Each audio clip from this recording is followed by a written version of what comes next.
Banquet. So if you have that itinerary on your, or the little outline on your table, we are going to follow that, just don't look at the time. Right? We're hopefully going to make up some of that ground here with the coaches. They've been instructed to keep things short and sweet, so hopefully we get moving through that quickly. First up is going to be Coach Kyle Thomas. He's going to be doing a little JV recap. Coach Gilbert could not join us tonight. He got the disease we don't talk about anymore. Okay, the sickness. So he is not going to be here. So Coach Kyle Thomas is filling in. So Coach Kyle Thomas.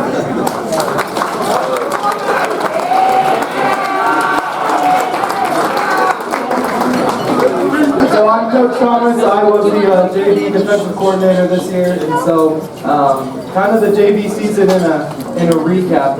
Every year, kind of going into a new JV season, you never know kind of what team you're going to have. JV is usually made up of sophomores, juniors, and some seniors, and so every year is kind of a new adventure. And this year definitely was an adventure with this JV team.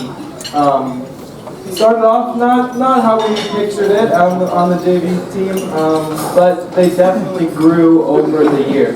So kind of the first half of the season, they were kind of feeling themselves out, trying to figure out the new system, new offense, new defense, and then about halfway through the season, it really clicked.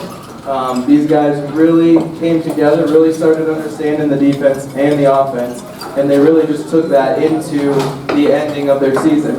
I would say for the JV, their very last game against Columbine was their best game. It was their most complete game. They played a full 4 quarters. They gave everything, and that was really a high note to end things on. Sometimes with JV teams, you get people that like to just bicker and complain and, be down on each other as when things don't go their way. But not this team. This team was very level-headed. They kept their composure throughout all of it. They really tried to build each other up, and that was really a high quality of this JV team.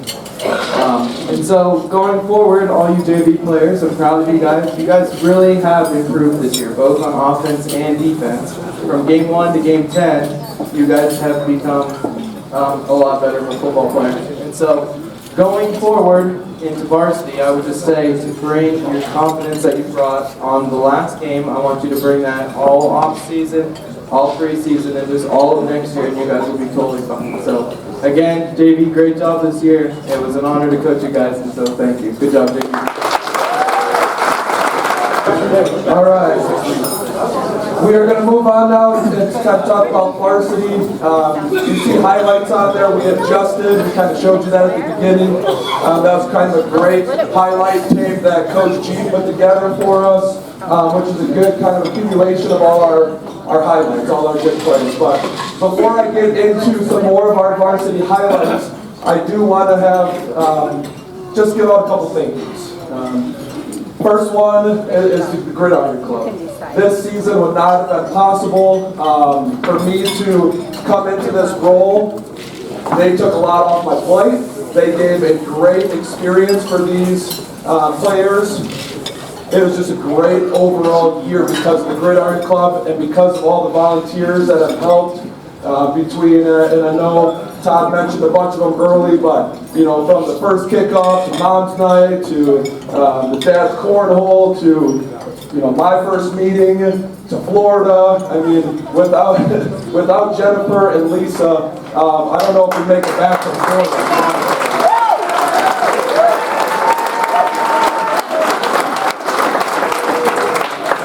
And just so many other people that have been a part of Gridiron Club. The senior banquet and our meal at Bonefish was amazing, and what those moms did for their young men was just a great experience. And that's kind of my goal when coming here is, yes, we want to win. That's the goal of every head coach, right? But I also want to create a very unique experience that these boys will remember for the rest of their lives. And Gridiron Club helped with that. So I just want to say thank you to the Gridiron Club and thank you for all of the volunteers that helped. So thank you very much.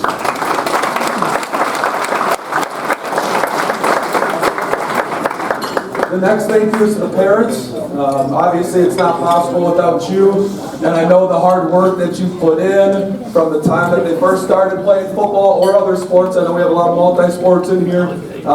We just have one 4-year-old right now, and I can't imagine what it's like for some of you to go sport to sport to sport and have 3 or 4 of them. So hats off to you. Our on-field success and the experience that we create for our players does not happen without your constant love and support. So thank you, parents.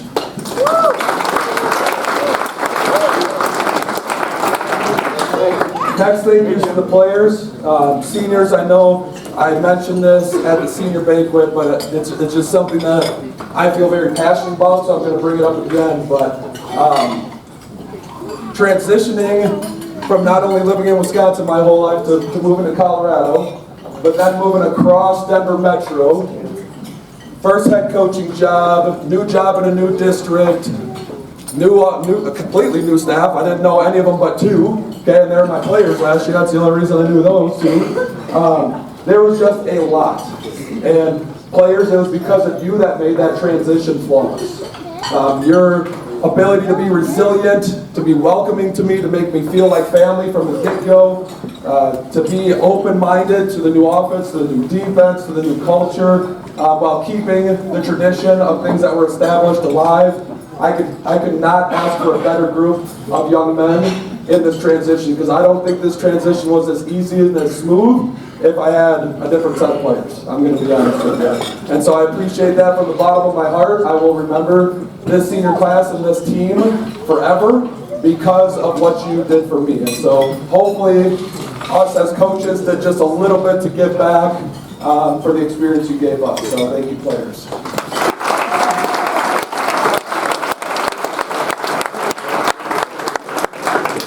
Two more thank yous. Speed it up a little bit. Tony's already eyeballing me. Okay, he's my tiny guy. Next one is to my coaches. Okay, they helped tremendously this season. We are lucky enough, freshmen through varsity, to have 23 coaches on staff this season. We had 6 freshman coaches, which was amazing. Their banquet's tomorrow. But I just cannot thank the coaching staff enough for all the time they put in, and the coaches' families as well, for all the time that we put in, the film, the game planning, the practicing, the fact that we were able to practice way sooner because of just our bell schedule, and coaches making that adjustment to get there. I just cannot thank the coaches enough for this season. Putting in a new offense and defense isn't easy. Doing it at 5A isn't easy. Doing it with some coaches that have never worked together is not easy. But because of you guys, we made it happen, so I appreciate all of you.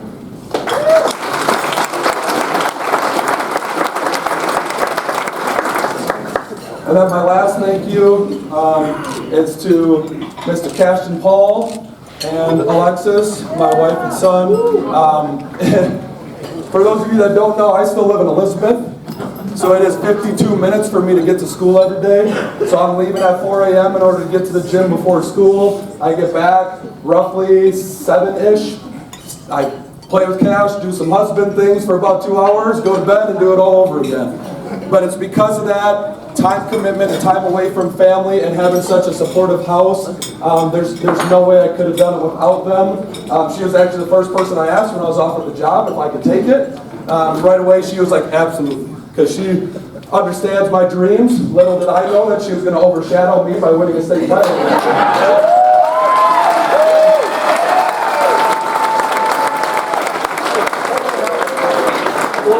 And she never brings it up at home either. But thank you very much to my wife and little man. I know he wishes I was around a little bit more, but hopefully when we move here soon, that'll be a lot more easy to do. So thank you to my wife and